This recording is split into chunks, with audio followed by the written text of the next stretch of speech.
Good morning, students. Today we are going to start with our chapter number 4 of history, that is the Mughal Empire.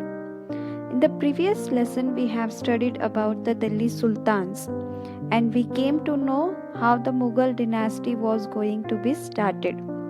So, here we are beginning with our new chapter, that is chapter 4 of history, the Mughal Empire. Ruling as a large territory as the Indian subcontinent with such a diversity of people and cultures was an extremely difficult task for any ruler to accomplish in the Middle Ages.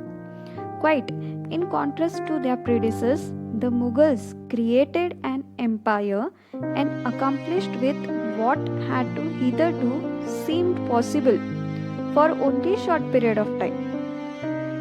They imposed structures of administration, ideas of governance that outlasted their rule, leaving a political legacy that succeeding rulers of the subcontinent could not ignore. Today, the Prime Minister of India addresses the nation on Independence Day from the ramparts of the Red Fort in Delhi, the residence of the Mughal emperors. There are very much remarkable changes which the Mughal empire has brought in our subcontinent. So we are beginning with who are Mughals or who were Mughals. The Mughals were the descendants of two great lineages of rulers. From their mother's side, they were the descendants of Genghis Khan, who died in 1227, who was the ruler of the Mongol tribes, China and Central Asia. From their father's side, they were the successors of Timur, the ruler of Iran, Iraq and modern-day Turkey. However, the Mughals did not like to be called Mughal or Mongol. Why? Because Genghis Khan's memory was associated with the massacre of innumerable people. It was also linked with the Uzbeks, their Mongol competitors. On the other hand, the Mughals were proud of their Timuride ancestry, not least of all because their great ancestor had captured Delhi in 1398. They celebrated this genealogy pictorially, each ruler getting a picture made of Timur and himself, as you can see in this picture, which is somewhat like a group photograph. Now, how did Mughal expanded their kingdom? How did they started expanding their empire? So there were they started doing the military campaigns. Babur, the first Mughal emperor, succeeded to the throne of Fargana in 1494 when he was only 12 years old. He was forced to leave his ancestral throne due to invasion of another Mongol group, that is the Uzbeks. After years of wandering, he seized Kabul in 1504 and in 1526 he defeated the Sultan of Delhi, that is Ibrahim Lodi, at Panipat and captured Delhi and Agra. Now we are going to study about the Mughal emperors, of their achievements, their campaigns, what were the events which were during that time. Let us begin with our first Mughal emperor, that is Babur.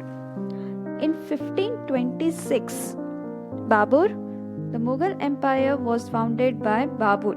His real name was Zahir-ud-Din Muhammad Babur. He founded the Mughal Empire after his victory at the Battle of Panipat in 1526 and the Battle of Kanwa. As we have in our textbook also, we are studying about Babur, and the ruling period is from 1526 to 1530. In 1528, he defeated the Rajputs at Chanderi, established control over Agra and Delhi before his death. Let us switch on to the second Mughal emperor, that is Humayun. There are two time periods of his ruling era, that is from 1530 to 1540, and the second one is from 1555 to 1556. Humayun divided his inheritance according to the will of his father. His brothers were each given a province. Sher Khan defeated Humayun at Chausa in 1539 and Kannauj in 1540, forcing him to flee to Iran. Forcing him to flee to Iran. But in Iran, Humayun received help from Safavid Shah and he recaptured Delhi in 1555, but died in an accident in the following year only. This was about Humayun. After Humayun, who is coming the next emperor? As we know, the great emperor of the Mughal period, or the great emperor who is as Akbar. Akbar was 13 years old when he became emperor. His reign can be divided into three periods. Now, first period can be divided from 1556. We can write it here. 1556 to 1605. Now, what was there in this time period? Akbar became independent of the regent Bairam Khan and other members of his domestic staff. Military campaigns were launched against the Suris and other Afghans during this period, against the neighboring kingdoms of Malwa and Gondwana. In 1568, the Sisodia capital of Chittor was also seized, and in 1569, Ranthambore was also captured by him. This was the first time period among the three periods. Now, which is the second one? Second period has been started from 1570 to 1585. What was the achievement, or what was the main highlight of this era? That it was military campaigns in Gujarat were followed by campaigns in the east, that is in Bihar, Bengal and Orissa. And these campaigns were complicated by 1579 to 1580 revolt in support of Mirza Hakim. This was about the second time period. The third time was from 1585 to 1605. In this time span, expansion of Akbar's empire started. Campaigns were launched in the northwest Kandahar. Kandahar was seized from the Safavids. Kashmir was annexed, as also Kabul, after the death of Mirza Hakim. As Mirza Hakim was supporting the opponents, campaigns in the Deccan started, and Birar, Khandesh and parts of Ahmednagar were also annexed.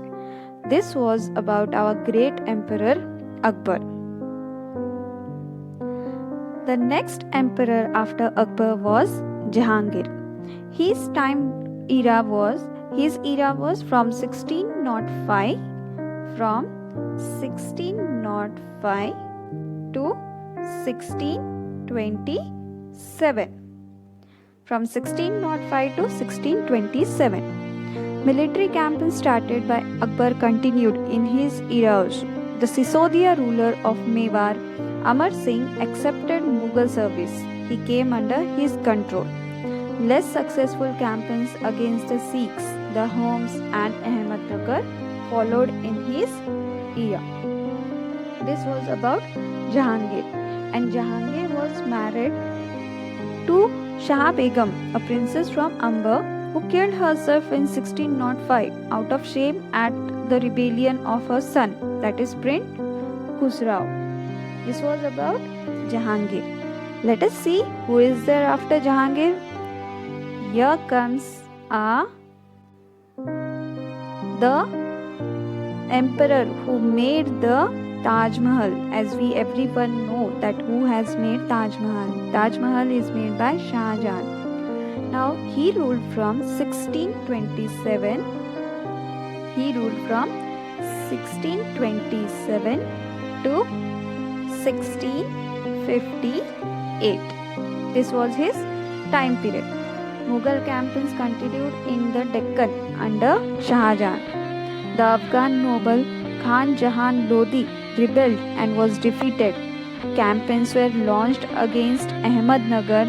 The Bundelas were defeated and Orcha was seized. In the northwest, the campaign to seize Beg from Uzbeks was unsuccessful and Kandahar was also lost to Safavids. In 1632, Ahmednagar was finally annexed and Bijapur forces stood for peace. So this was the remarkable things which was there during the Shah Jahan's rule. Now let us see the last emperor of the Mughal Empire. Who was he? He was Aurangzeb. He ruled from 1658. He ruled from 1658 to 1707. Now during his rule in the northeast, the Ahoms were defeated in 1663 but rebelled again in 1680s, and campaigns in northwest against the Yusufzai and the Sikhs were temporarily successful. Mughal intervention in succession and internal politics of Rathore Rajputs of Marwar led to their rebellion.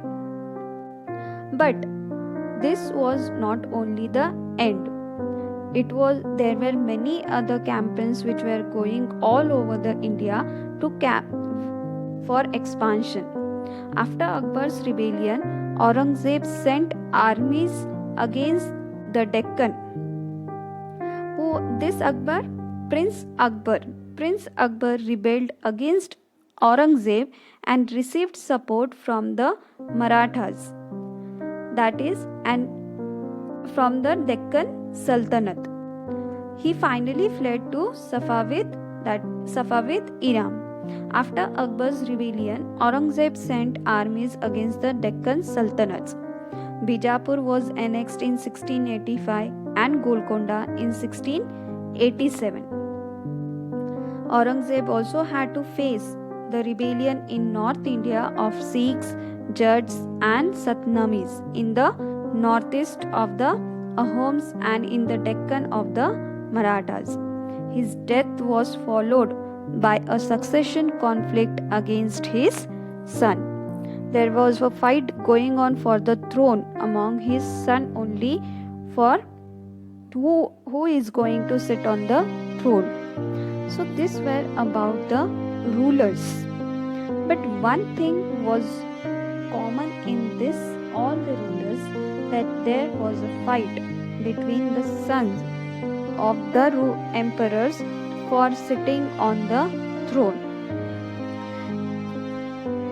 As we have seen in the previous slide, I told you that there was a fight going on between the all sons among themselves only to sit on the throne. So what was the reason of it? Why they were fighting amongst themselves? What was that war of succession going on over there? Why this was happening? Because the Mughals did not believe in the rule of primogeniture. What is this rule of primogeniture? It means that where the eldest son inherited his father's estate. Primogeniture means where the eldest son inherited the father's estate. Instead, they followed the Mughal and Timuride custom of coparcenary inheritance. What is this coparcenary inheritance? It is a division of the inheritance amongst all sons equally. So, the Mughals did not follow any law of succession. The firstborn wasn't inherently higher to the throne directly.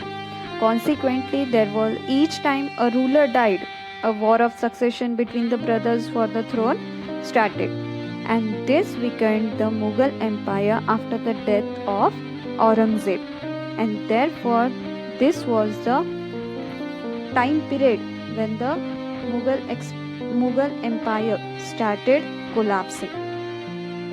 But before that, how were the Mughal relations with other rulers? You will notice that Mughal rulers campaigned constantly against the rulers who refused to accept their authority.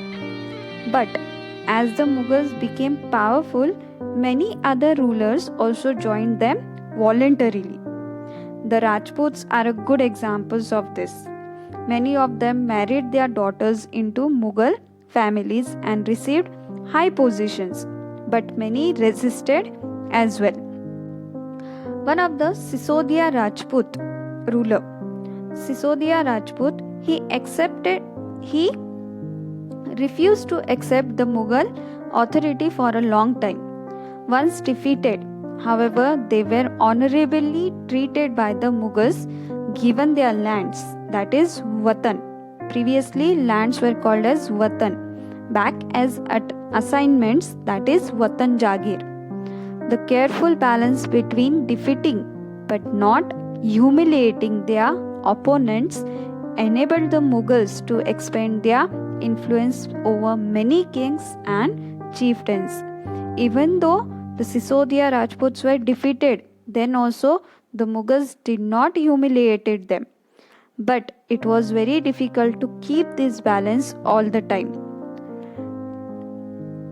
When other rulers were ruling, so that time we can't say that whether that ruler will behave properly or will keep this balance with all the rulers in the same way. So after that, there was a beginning of Mansabdars and Jagirdars. What is this Mansabdars and Jagirdars? As it was a big, vast empire, and as the empire expanded to encompass different regions, the Mughals recruited diverse bodies of people. They appointed some of the people to look after that territory. From a small nucleus of Turkish nobles, they expanded to include Iranians, Indian Muslims, Afghans, Rajputs, Marathas, and other groups. Those who joined Mughal service were enrolled as Mansabdars. The term Mansabdar refers to an individual who holds a mansab. Mansab means a position or a rank. Now it was a grading system used by the Mughals to fix rank, then salary. The third was military responsibility. Rank and salary were determined by a numerical value called Zat. Why? The higher the Zat, the more prestigious was the noble's position in the court and the larger was his salary. The Mansabdar's military responsibilities required him to maintain a specified number of Sawar, that is cavalrymen. The Mansabdar brought his cavalrymen for review, got them registered, their horses branded, and then received money to pay them as salary. Mansabdars received their salary as revenue assignments called Jagirs.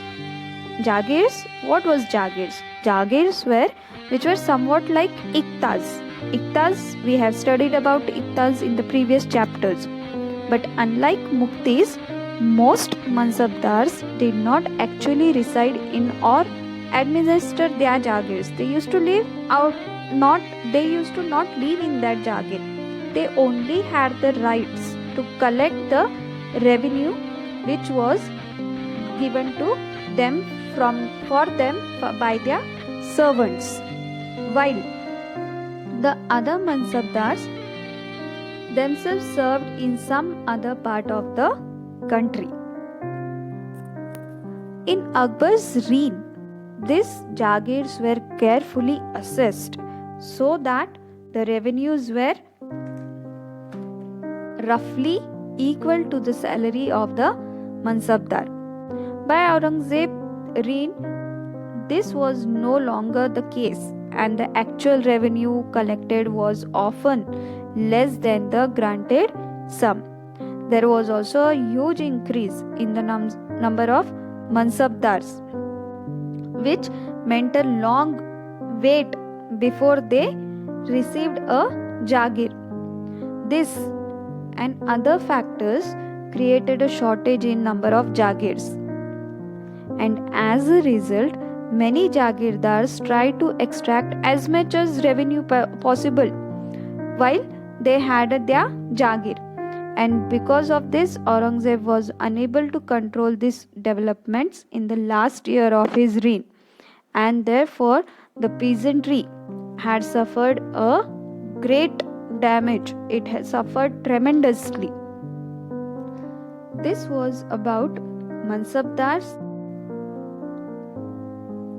As we have seen about the Mansabdars and Jagirdars, now let us see what is Zabt and Zamindars. Now also in our country, the main source of income is agriculture. During that time, the main source of income available to Mughal rulers was tax on the produce of peasantry. In most places, peasants paid taxes through the rural elites. That is, rural elites means the headmen or the local chieftains.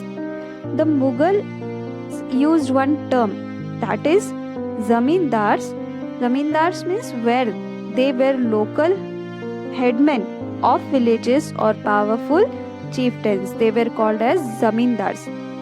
Akbar's revenue minister Todarmal carried out a careful survey of crop yields, prices and areas cultivated for a 10-year period, that is from 1570 to 1580, that is from 1570 to 1580.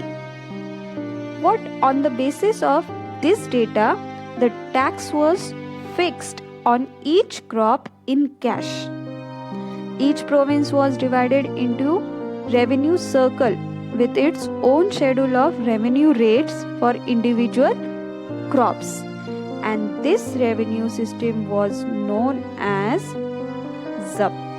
This revenue system was known as Zabt. It was prevalent in those areas where Mughal administrators could survey the land and keep very careful accounts. This was not possible in every province such as Gujarat and Bengal.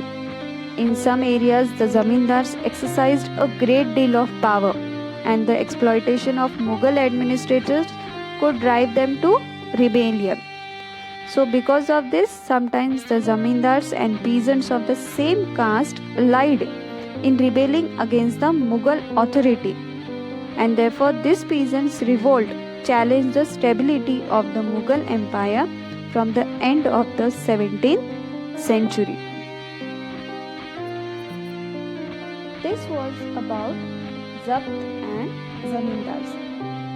Now, as we have seen about Akbar's achievements, why he was called as the Great Akbar, Great Emperor, as the Akbar. So there are some of the policies which has made him significant in our history. The broad features. Let us look about a closer look for Akbar's policies. The broad features of administration were laid down by Akbar and very elaborately discussed by Abu Fazl in his book. The book name was Akbar Nama, in particular in its last volume, that is the Ain-e Akbari. Abu Fazl explained that the empire was divided into provinces called Subas, governed by a Subadar, who carried out both political and military functions. Each province also had a financial officer or diwan. He was called as the diwan. Again, I am explaining. Abu Fazl explained that the empire was divided into provinces called subas. Subas were governed by subadars, who carried out what? They carried out both political and military functions. Then each province also had a financial officer. He was called as a diwan. For what he was? For the maintenance, for looking after the financial matters. Then, for the maintenance of peace and order in his province, the subadar was supported by other officers such as military paymaster, that is Bakshi. Military paymaster means Bakshi. Then again one of the minister in charge of religious and charitable patronage, he was called as Sadra. Then again one of the minister, military commander, he was called as Fauzdar, and the town police commander, that is Kotwal. So these all ministers were in the province in the supporting the Subadar. Subas were governed by Subadar. Then there was one of the financial officer, that is Diwan, in each province. The Subadar was supported by other ministers such as Bakshi, means military paymaster. Then Sadra, that is the minister who is in charge of religious and charitable patronage. Then Fauzdar means military commander, and Kotwal means the police commander. Akbar nobles commanded large armies and also had access to large amounts of revenue. While Akbar was at Fatehpur Sikri during the 1570s, he started discussions on religion with the ulama, Brahmanas, Jesuit priests who were Roman Catholics and Zoroastrians. These discussions took place in the social customs of different people. This discussion took place in the Ibadat Khana. He was interested in the religion and social customs of different people. Akbar's interaction with people of different faiths made him realize that religious scholars who were emphasized ritual and dogma were often bigots. What is dogma? Dogma means a statement or an interpretation declared as authoritative with the expectation that it would be followed without any question. Means like an order. And who is a bigot? An individual who is intolerant of another person's religious beliefs or cultures. Their teachings created divisions and disharmony amongst his subjects, and this eventually led Akbar to the idea of Sulh Kul, that is universal peace. This idea of intolerance did not discriminate between people of different religions in his reign. Instead, it focused on a system of ethics, which first one, honesty, second, justice, and the third was peace, and that was universally applicable. Abu Fazl helped Akbar in framing a vision of governance around this idea of Sulh Kul, and this principle of governance was also followed by Jahangir and Shah Jahan also. Hence, Akbar is said to be the great emperor. This was the achievement which made a place in everyone's heart of every religion during that era. Let us see the Mughal Empire in 17th century and after. as the administrative and military efficiency of the Mughal Empire led to a great economic and commercial prosperity. International travelers described it as the fabled land of wealth.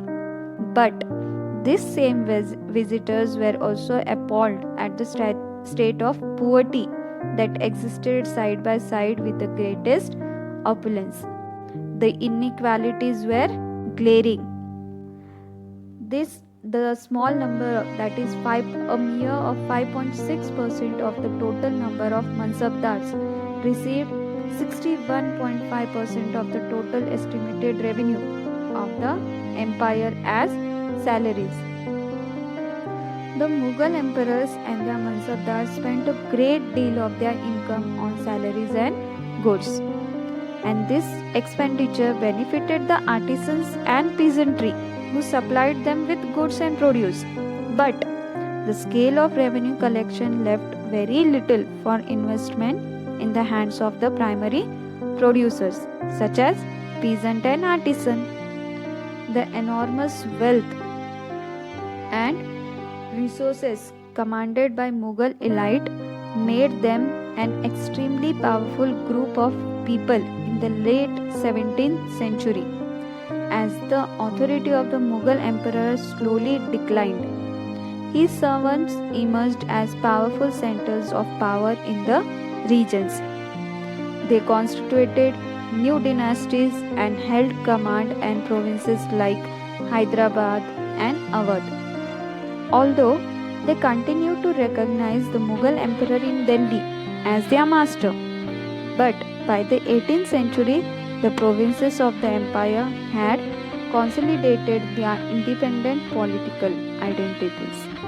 And because of this was the causes for the decline of the Mughal empire. I hope you must have understood this lesson. Thank you and have a nice day.